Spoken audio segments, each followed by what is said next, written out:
Question number 19. In a certain AB, the 24th term is twice the 10th term. So 24th term क्या होगा? A24. हमें क्या condition दी है? Is it twice the 10th term? So 10th term क्या हो जाएगा? Twice the 10th term. तो इसको हम सॉल्व कर लेंगे. तो 24 term क्या हो गया? A plus 23D and 2 into A plus 9D. इसे हम सॉल्व करेंगे. So A plus 23D is equal to 2A plus 18D. अब ए वाले टर्म्स को हम एक साइड कर लेंगे. a minus 2a is equal to 18d minus 23d. So minus a is equal to minus का 5d. So a is equal to 5d. a आ गया अपना 5d के इक्वल. आगे हमें कंडीशन दी है प्रूफ दैट. हमें प्रूफ करना है द 72 सेकेंड टर्म. मतलब 72 टर्म क्या हो जाएगा? a72 क्या हो जाएगा आपका? a plus 71d. ये जो टर्म है इस ट्वाइस द 34th टर्म. और 34th टर्म क्या हो जाएगा? ए 34 होगा a प्लस 33d. तो अब हम पहले ये दोनों टर्म्स निकाल लेंगे. हम देखते हैं क्या 72 वाला जो टर्म है वो 34 टर्म्स से डबल आता है, 34th टर्म्स से डबल है या नहीं है. तो यहाँ पे हम क्या करेंगे? d की वैल्यू पुट कर देंगे. तो यहाँ पे क्या हो जाएगा? 5d plus 71d. और यहाँ पे हम d की वैल्यू पुट करेंगे. सो 5d प्लस 33d. सो 5d प्लस 71d तो हो जाएगा 76d. एंड ये 5d एंड 33d हो जाएगा आपका 38d. तो आप देख रहे हैं कि 72 जो 76 है, 72 टर्म आपका आया है 76d. और A34 मतलब 34 टर्म आया है 38d. तो 38d का ये डबल है 76. तो जो हमें प्रूव करना था वो आपका प्रूफ हो गया. Question 20. The 26th, 11 and last term of an AP are 0, 3 and minus 1 upon 5. So 26th term क्या होगा? A26 इज इक्वल टू क्या हो जाएगा? A plus 25D. 26 टर्म होता है ये हमारे पास क्या दिया है? 0. इसे हम दे देंगे first equation. And 11th term. So A11 is equal to A plus 10D. ये हमें दिया है 3. तो ये हो गया आपका equation number 2. And the last term को हम क्या मान लेंगे? n. So an last term क्या होता है? a plus n minus 1 into D. इसकी वैल्यू दी है हमें माइनस 1/5. सो ये हो गया इक्वेशन 3. हमें क्या फाइंड करना है? Common difference and the number of term. So common difference d find करना है हमें और नंबर ऑफ टर्म्स मतलब n फाइंड करना है. तो पहले इक्वेशन 1 एंड 2 से. From equation first and second हम क्या करेंगे? इनसे a और d की वैल्यू फाइंड कर सकते हैं. a plus 25d is equal to 0 and a plus 10d is equal to 3. इसे हम क्या कर देंगे? माइनस कर देंगे. ये भी माइनस हो गया, ये भी माइनस. a से a क्रॉस हो गया, 25d में से 10d गए. So 15d is equal to minus का 3. So d is equal to minus 3/15. So d is equal to minus का 1/5. d की वैल्यू आ गई माइनस का 1/5. किसी भी इक्वेशन में हम पुट कर देंगे तो हमें a की वैल्यू आ जाएगी. Put d is equal to minus 1/5 in equation 1 में पुट करेंगे हम. सो a प्लस 25 और d की वैल्यू क्या है? Minus 1/5 is equal to 0. 5 5 जा 25. सो a माइनस 5 प्लस और माइनस मिलके माइनस हो गया इज इक्वल टू 0.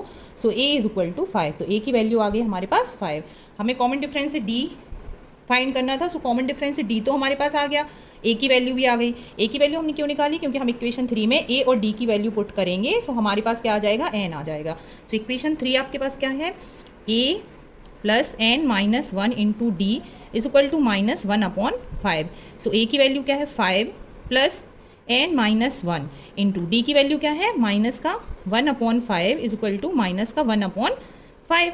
तो ये क्या हो गया? अब इसे हम मल्टीप्लाई कर देते हैं. ब्रैकेट ओपन कर देंगे. ये हो जाएगा 5 प्लस ये हो जाएगा माइनस का n/5 और माइनस माइनस प्लस का 1/5 इज इक्वल टू माइनस का 1/5.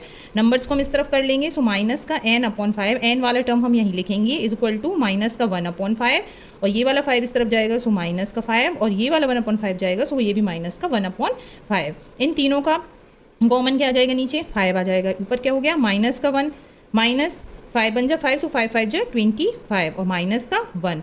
सो माइनस का 1 और माइनस का 25 और माइनस का 1. तो ये क्या हो गया? माइनस का 27 का 27/5. यहाँ पे माइनस और माइनस क्रॉस हो जाएंगे और n के नीचे अपॉन में 5 है. तो 5 को हम इस तरफ ले जाएंगे तो ये मल्टीप्लाई में होगा. 5 से 5 क्रॉस हो जाएगा. सो n की वैल्यू आ गई आपकी 27. हमें क्या फाइंड करना था? Common difference. Common difference d आएगा माइनस 1/5 और नंबर ऑफ टर्म्स n आ जाएंगे आपकी 27. The question number 21, the fourth term of N A P is, fourth term क्या होगा, A4 of N A P is 3 times the first term मतलब A1। तो आपके पास क्या होगी condition, A4 is equal to 3A1। इसे हम सॉल्व कर लेंगे। A4 क्या हो जाएगा, A plus 3D fourth term is equal to 3, और फर्स्ट टर्म क्या हो जाएगा आपका A, फर्स्ट टर्म होगा A, सो ये हो जाएगा A plus 3D is equal to 3A minus 3A is equal to minus का 3D, सो माइनस का 2A is equal to minus का 3D, so 2A is equal to 3D। ये condition हमें मिल गई है। अब से आगे क्या दिया है क्वेश्चन में, द सेवन्थ टर्म मतलब A7 exceed twice the third term Y1, exceed मतलब ज़्यादा है, ट्वाइस द थर्ड टर्म के ट्वाइस से Y1 एक, सो इज इक्वल टू क्या हो जाएगा, twice the third term, so 2A3 exceed twice the third term by 1 plus 1, एक कंडीशन ये हो गई। सो A7 क्या हो जाएगा, A plus 6D is equal to 2A plus 2D और plus 1, so A plus 6D is equal to 2A plus 4D plus 1। ये हो जाएगा आपका A और माइनस का 2A, सो A माइनस का 2A प्लस का 6D माइनस का 4D इज इक्वल टू 1। हमने कॉन्स्टेंट को एक साइड कर लिया और बाकी टर्म्स एक साइड लिख लिए। ये क्या हो जाएगा, A में से A माइनस 2A, A में से 2A गया, सो माइनस का A plus 2D is equal to 1, so A minus 2D is equal to minus का 1। यहाँ हमने माइनस से मल्टीप्लाई कर दिया, तो एक इक्वेशन हमें ये मिल गया, इसे हम सेकंड इक्वेशन देंगे, एक ये मिल गया, इसे हम फर्स्ट इक्वेशन देंगे। ये क्या हो जाएगा, 2A minus 3D is equal to 0। हम इसे ऐसे भी लिख सकते हैं। अब इक्वेशन 1 और 2 से हम क्या निकाल सकते हैं, A और D की वैल्यू फाइंड कर सकते हैं। हमें क्या करना है, find the first term and common difference, दोनों हमें निकालने हैं। तो यहाँ पे हम क्या लिख देंगे, A minus 2D is equal to minus का 1। अब इक्वेशन 2 में हम 2 से मल्टीप्लाई कर देंगे, तो यहाँ पे क्या हो जाएगा, 2A माइनस 4D माइनस का 2, तो यहाँ पे क्या बन जाएगा, 2A minus 3D is equal to 0 and 2A minus का 4D is equal to minus का 2। अब हम इन्हें माइनस करेंगे, सो माइनस है सो प्लस, माइनस है सो प्लस, ए वाली टर्म्स आपके क्रॉस हो गए, 4D में से 3D गया, सो D बचा, D is equal to 2। D की वैल्यू क्या आ गई आपकी, 2 आ गई। अब D की वैल्यू 2 को हम कहीं भी पुट कर देंगे, किसी भी इक्वेशन में, यहाँ या इस वाली इक्वेशन में हम पुट कर देते हैं। So put D is equal to 2 in equation 1 क्या है, इसमें कर सकते हैं हम 2A is equal to 3D, so 2A is equal to 3 into 2, so 2A is equal to 6, so A is equal to 6 upon 2, so is equal to 3। तो answer क्या हो जाएगा हमारा, कॉमन डिफरेंस D आ गया 2 एंड A की value first term is 3। Question number 22, write the expression an minus A K for the AP A plus D A plus 2D। ये क्या होता है, किसी भी सीक्वेंस का फॉर्म ही होता है, A plus D first term, second term, third term. तो an क्या होता है, an is equal to A plus n minus 1 into D। Similar A K क्या हो जाएगा आपका, A plus K minus 1 into D। हमें क्या करना है, एक्सप्रेशन an माइनस ए के लिखना है। सो ए एन क्या हो गया, a plus n minus 1 into d, और माइनस ये हम ब्रैकेट में लिखेंगे a plus k minus 1 into d. से हम सॉल्व कर लेंगे, a plus n d minus d, और माइनस ब्रैकेट में क्या हो जाए, a plus k d minus का डी। अब हम ब्रैकेट ओपन करेंगे, so a plus n d minus का डी माइनस का ए माइनस का के डी प्लस का डी। यहाँ प्लस का डी और माइनस का डी क्रॉस हो गया, और प्लस का ए और माइनस का ए दोनों क्रॉस हो गया। आपके पास क्या बचा, एन डी माइनस के डी, सो ये बचा आपके पास एन माइनस के का डी। ये हो गया आपके पास ए एन माइनस ए के। ये अगर हमारे पास दो सीक्वेंस हैं, एक एन है एक के है, तो उसके लिए ये आया है हमारे पास एन माइनस के इंटू डी। इसे हम दे देंगे इक्वेशन 1 नेम। सिमिलर हम क्या करेंगे, फर्स्ट कंडीशन हमें क्या दी है, 11 टर्म हमें दिया है 5 और 13th टर्म हमें दिया है 79। हमें कॉमन डिफरेंस फाइंड करना है। सो A11 क्या हो जाएगा आपका, A plus 10D is equal to 5, और ये क्या हो जाएगा, A plus 12D is equal to 79। अगर हम इन दोनों इक्वेशन को माइनस कर देते हैं तो A क्रॉस हो जाएगा, यहाँ पे क्या बचा, माइनस का 2D is equal to minus का 74, सो माइनस से माइनस क्रॉस हो गया, D is equal to 74 upon 2, so D is equal to 2 3 जा 6 2 7 जा 14। सो कॉमन डिफरेंस D क्या आ गया, 37। ये हमारी कंडीशन जो फर्स्ट है वो सॉल्व हो गई। अब सेकेंड हमें क्या दिया है, A10 minus A5 is equal to 200। हमें क्या फाइंड करना है, कॉमन डिफरेंस D। सो A10 क्या हो जाएगा, A plus 9D minus A5 क्या हो जाएगा, A plus 4D is equal to 200। ये क्या हो गया, A प्लस 9D माइनस का A माइनस का 4D is equal to 200। So A से A क्रॉस हो गया, 9D में से 4D गया, so 5D is equal to 200। So D is equal to 200 upon 5 is equal to 40। So second condition के लिए D की वैल्यू क्या आ गई, 40। और थर्ड है आपका, थर्ड हमें क्या दिया है, जो 20th टर्म है इज ये more than 10 from 18th term.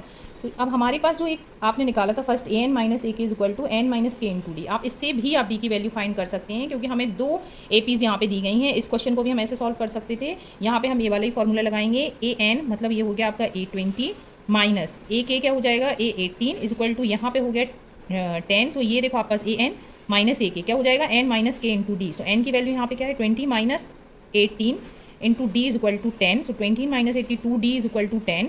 So d is equal to आ गया आपका 5। ये हो गया आपकी condition third. Question number 23, the 8th term of N A P. 8th term क्या हो जाएगा A8 is the half of its second term. ये क्या है half of its second term. ये हमें ये कंडीशन हमने क्वेश्चन से लिख ली। 8th टर्म क्या हो जाएगा A plus 7D is equal to half of A plus D। Second term हो जाएगा A प्लस D। तो ये हो गया आपका 2 का यहाँ मल्टीप्लाई होगा 2A plus 14D is equal to A plus D। 2A minus A is equal to D minus 14D। So A is equal to minus का 13D। ये हमें मिल गया फर्स्ट कंडीशन से। अब हमें क्या दिया है and the 11th term. 11th term मतलब A11 exceed 1/3 of its 4th term. 1/3 of its 4th term and exceed by 1। कितना ज़्यादा है 1। तो ये हमने क्वेश्चन को देख के कंडीशन बना ली। A plus 10D is equal to 1/3 A plus 3D and plus का 1। अब यहाँ पे क्या हो जाएगा ये अपॉन में 3 से इस तरफ ले जाएंगे तो यहाँ पे ये 3 से 1 से भी मल्टीप्लाई हो जाएगा। ये क्या हो जाएगा 3A plus 30D is equal to A plus 3D plus 3। अब यहाँ पे हम A वाली टर्म्स क्या हो जाएगा 3A माइनस का A is equal to 3D minus का 30D प्लस का 3। तो ये हो गया 2A is equal to minus का 27D प्लस का 3। अब यहाँ पे हम A is equal to minus 13D put कर सकते हैं। सो 2 A की जगह हमने पुट कर दिया minus 13D is equal to minus 27D plus 3। 13 टू ज़ा माइनस का 26 D is equal to minus का 27D प्लस 3। अब D वाले आप टर्म्स एक साइड कर लीजिए। सो माइनस का 26D प्लस का 27D इज इक्वल टू 3। तो ये माइनस हो गया, यहाँ पे बचा D इज इक्वल टू 3। तो D की वैल्यू क्या हो गई 3। अब हमें क्या चाहिए हमें फाइंड करना है 15th टर्म। अब हमें A की वैल्यू और फाइंड करनी पड़ेगी। तो हम D की वैल्यू पुट करेंगे यहाँ पे A is equal to minus का 13D। So A is equal to minus का 13 इंटू 3। सो ये हो गया माइनस का 39 A की वैल्यू। अब हमारे पास A भी है और D भी है। अगर हमारे पास फर्स्ट टर्म और कॉमन डिफरेंस है तो हम कोई भी टर्म फाइंड कर सकते हैं। 15 टर्म क्या हो जाएगा A प्लस 14D। सो ये हो गया आपका A की जगह हम वैल्यू पुट करेंगे माइनस का 39 प्लस 14 इंटू 3। तो ये हो गया माइनस का 39 14 3 था 42। सो 39 में से 42 गया तो आ गया आपका 3। सो आपका 15th टर्म आ गया 3। तो ये हो गया आपका आंसर।